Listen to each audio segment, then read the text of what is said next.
Have you ever wondered at the mystery of sleep? That dark, unknown of time when our conscious reality slips away, and only slippery fragments of strange and obscure memories we call dreams occasionally cling to the outer reaches of our minds in a broken, hazy recording of this lost period of our lives. In our waking moments, we moan and begrudge those elements that try to control our fleeting time awake. The daily jobs that fill our hours with rarely any visible impact on the world around us. The relationships we must adapt to and work on to maintain. The laws, the cues and pathways and schedules and a million other things that curtail and bind us daily. And yet, how easily we abandon this control we value so highly and moan about so often every day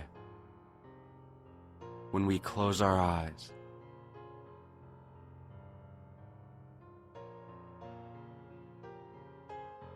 In that respect, I guess we see it as an escape, a fleeting release from the daily realities of a life both thrust upon us and equally one we have enlisted into.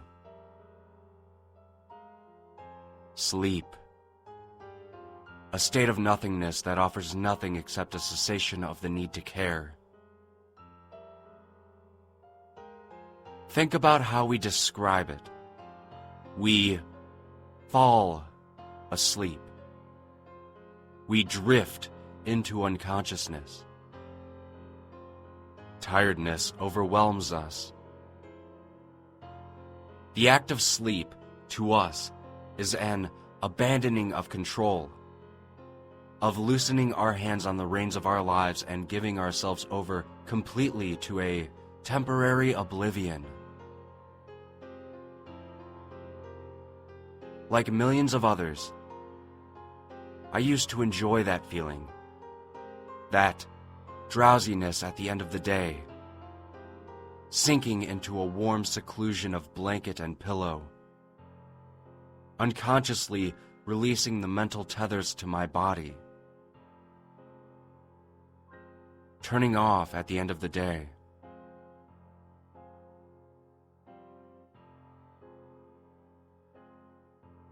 Until now. Until the day I didn't sleep, or rather, remembered that I do not sleep, that none of us ever truly sleep. I laid in bed, adjusted my pillows, I moved the covers, I checked the messages on my phone and surfed the web for a while. Nothing. No drowsiness. No drooping of the eyelids. No slowing down of my thoughts. Nothing I anticipated happening as it had thousands upon thousands of times before. Then, an inkling sensation touched me. An errant thought from the basest, darkest part of my mind suddenly sparked into existence. It spread and grew, spilling out memories my conscious mind could not access during my waking hours, but which now, when I laid myself down to sleep, came tumbling back up like bile from the pit of my stomach to fill my mind with sick realization. And with memory came understanding. I was awake. I had always been awake. Just like everyone else in the world had always been awake. Sleep was an illusion. A pre-programmed period of darkness in our memories, activated between a single blink of our eyes when we sought our beds to retreat into soothing unconsciousness. Every imagined period of sleep was this, a frozen sliver of personal time. I rose and looked back, leaving my body behind as my consciousness cut loose. I observed my body, cocooned in its covers, the shallow breathing, the closed eyelids. Empty, like a vehicle left with the engine idling, waiting for its driver to return. I turned and saw without eyes today's handler arriving in the room.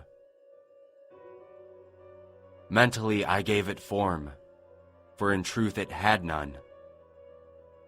My mind conjured one to match the sullen hatred I had for it. A dark storm cloud of smoke turning inward and devouring itself over and over without end, for that's how I interpreted its actions. A formless beast that constantly drew things in, but gave nothing back. I watched in frozen loathing as dark, thorny tendrils emerged from its rolling mass and moved towards my detached consciousness. Whilst pain is the remit of the body, it is the mind that interprets the signals. And my handler, as with all the handlers I had experienced before, were nothing if not experts in these sensations. I felt the searing touch of its joining, its own mental threads writhing through my mind, sending me off into wild tangents of thought and memory as it settled comfortably into my consciousness. The houseguest of my mind sought sensation, and whilst it gave nothing of its own thoughts, its motives were always clear enough. They needed to feel. Bodiless, they had sought out beings such as we, and during those times when we believed we slept soundly and untroubled in our beds, they settled upon our minds like a thick, oily slick, sliding into all the nooks and crannies of our being. Maybe they had never felt before, or had done so in some far and distant past, and had grown beyond the limits of flesh, but now wanted to sample the sensation of feeling once more. And that's when they found us.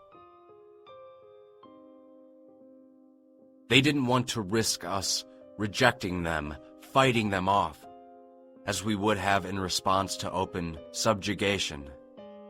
So they came at night, hidden outside of our sight, our space, our time even, except for that moment when our bodies were required to rest, yet our minds continued. And they hijacked us en masse. They have hidden that part of our lives from us. And in our enforced ignorance, we have given that unknowing time of slavery a seemingly harmless name. Sleep. Only during that blink of time, when our consciousness frees itself from our bodies, do we remember. And with that remembrance comes pain. It all comes flooding back. And they intend this to. For in these memories are all the things they have made us live through. This recollection alone brings a sharp, twisting agony to us that thrills them more than any other.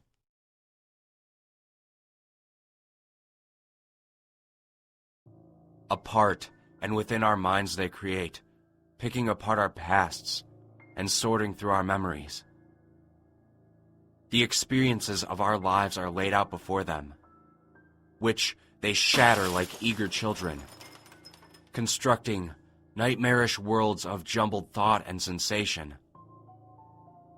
Most are fragmentary experiences, but some are shards, jagged thoughts and feelings tied to darker memories. And it is these our handlers seek to build our nighttime worlds from. Then they loose us on these imaginary planes, living out new stories from our memories, teasing out new feelings for them to experience.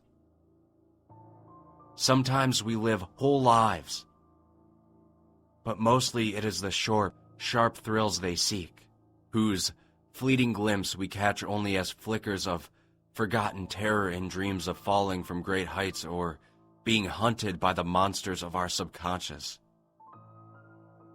And sometimes we are the killers ourselves, and we awake shivering, wondering what this says about us, when in truth it says more about them.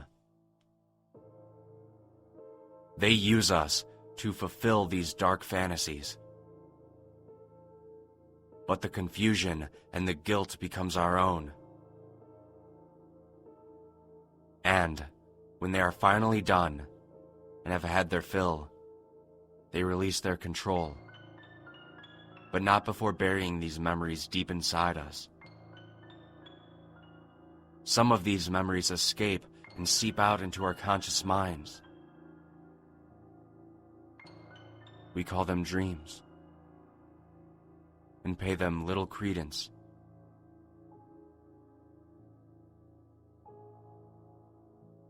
Would society survive if we all knew what happens when we close our eyes to seek the illusory escape of sleep? How could we continue to perform even the smallest of actions, maintain the semblance of order we have built for ourselves, if our waking moments were in a state of continual dread, awaiting that inevitable time when our frail minds and bodies give in to the demands of tiredness and become lost to us once more? Lost to those things that use our lives and experiences to provide entertainment for their own. For myself, here I stand, with the wind whipping around my legs, tugging at me, threatening to pull me over this roof edge as I gaze down at the floors beneath to the gray monotony of the pavement below. I'm tired. So very tired. And soon I will rest. But it's not enough. Nowhere near enough. When I can hold on no longer, and that final blink before sleep takes me, then I shall fall. There is no opportunity to test this theory, just a wild, final hope that my release will also serve as a warning to them. A message that, although they own us during that forever frozen moment of our nights, some of us remember. And this one will do more than just remember. This nightmarish recall of all they have done to me in the past. These harsh memories they have hidden within me as they do with all of us. This has given me power. The struggle to hold on to these dreams has given me strength, trained me to hold on to all those thoughts they try to bury within us. I will use this last remaining strength when I fall, when today's handler comes to call. And I will entwine my thoughts in theirs and hold them fast. And I will take it with me. But before I do, I will mail this from my phone. Not many will believe it. Most will think me mad. But enough may wonder and question Most will throw away a few seconds thinking about it, then move on to another story. But some will ask themselves those questions that I myself asked. Indeed, that one question in particular that shall plague you as you settle down to sleep tonight, but thankfully will plague me no longer. Do you remember the precise moment you actually fall asleep?